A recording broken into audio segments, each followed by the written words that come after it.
The Iron Man shell can no longer conceal Musk's pain, fragility, and helplessness.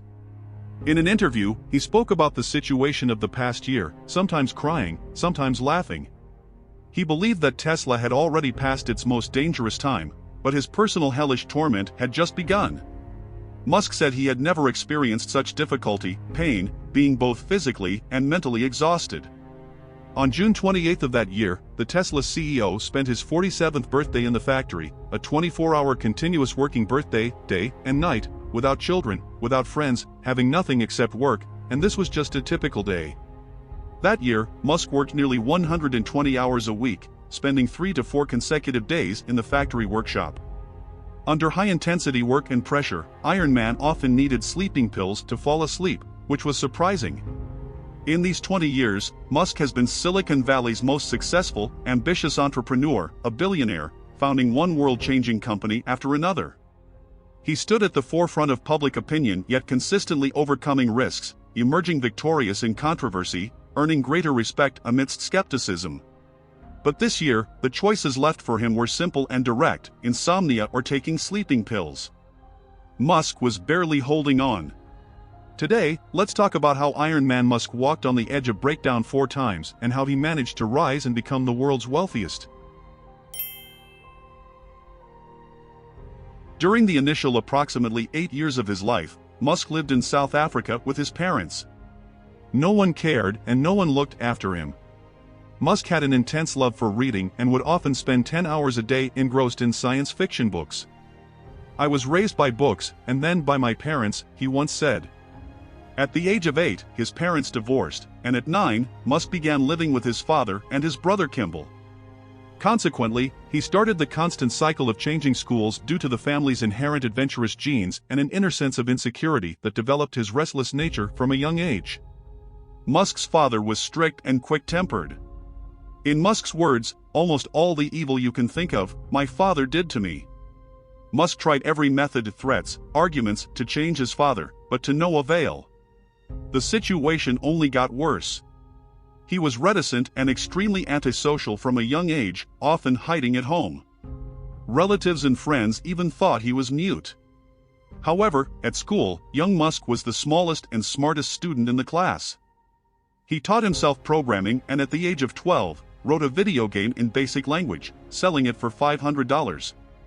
But his school life wasn't any better than his family life.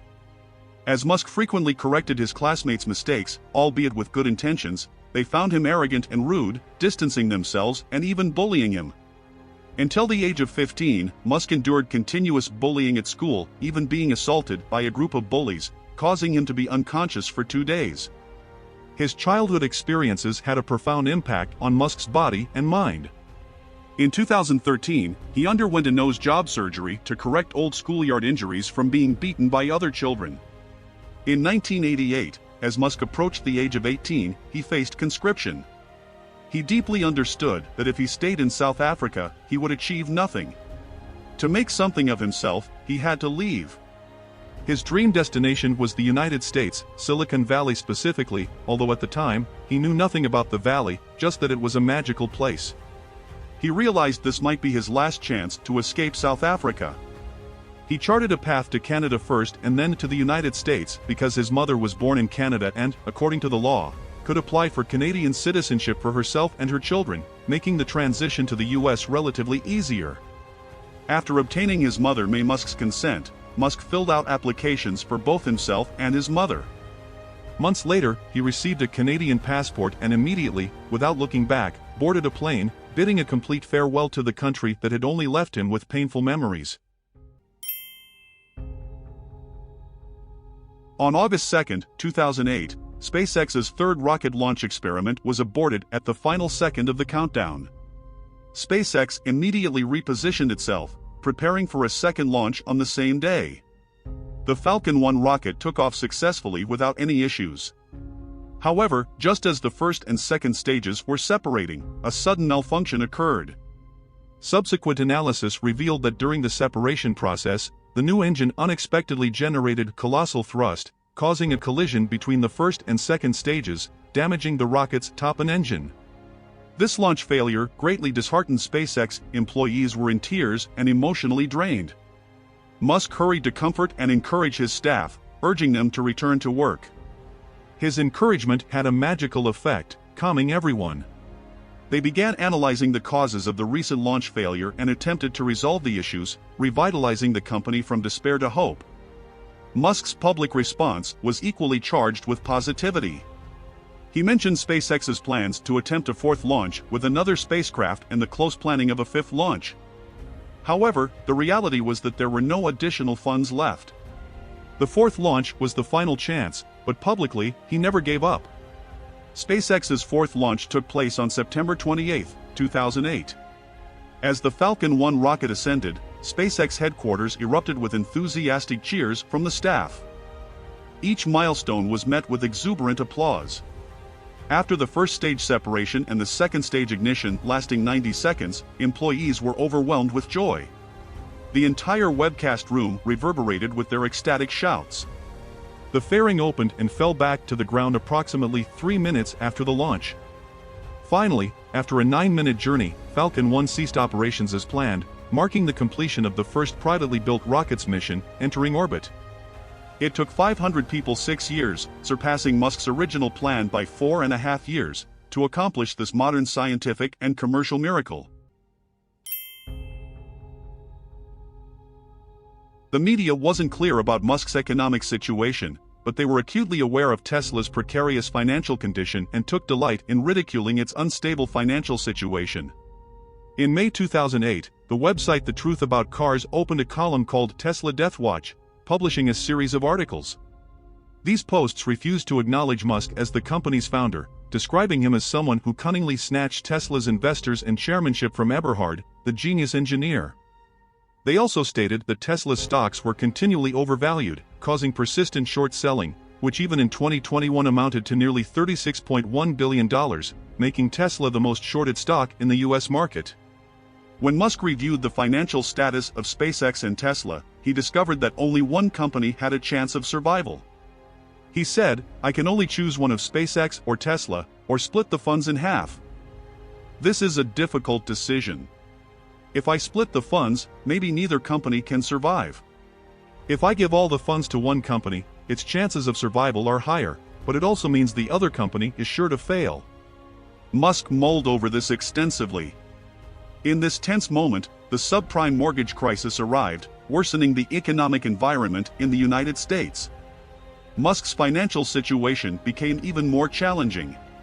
As 2008 drew to a close, Musk ran out of money and had to borrow from his friend, Scott.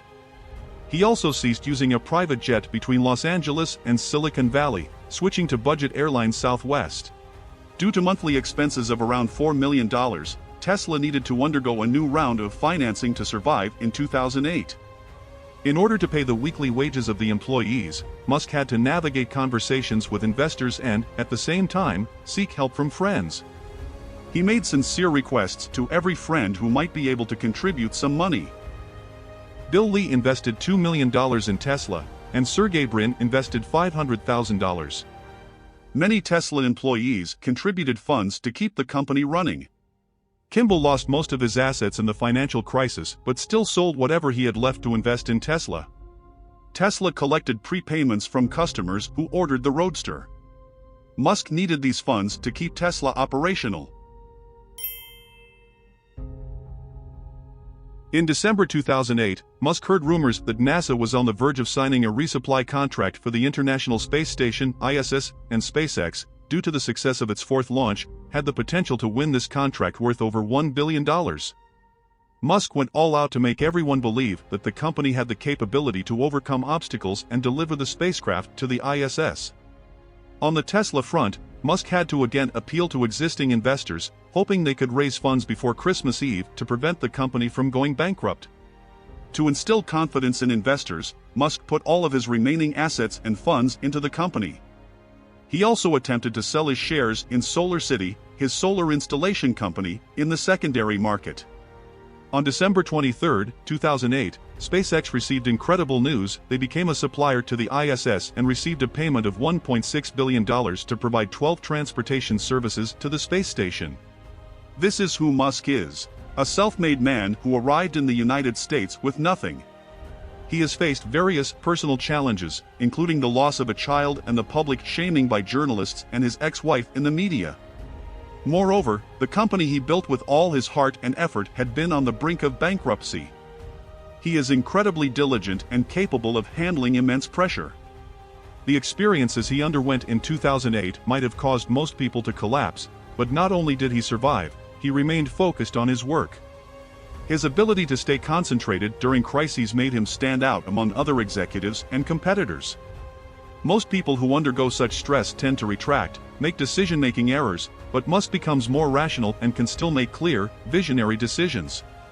The greater the pressure, the better he performs. Don't forget to like, share, comment, and subscribe.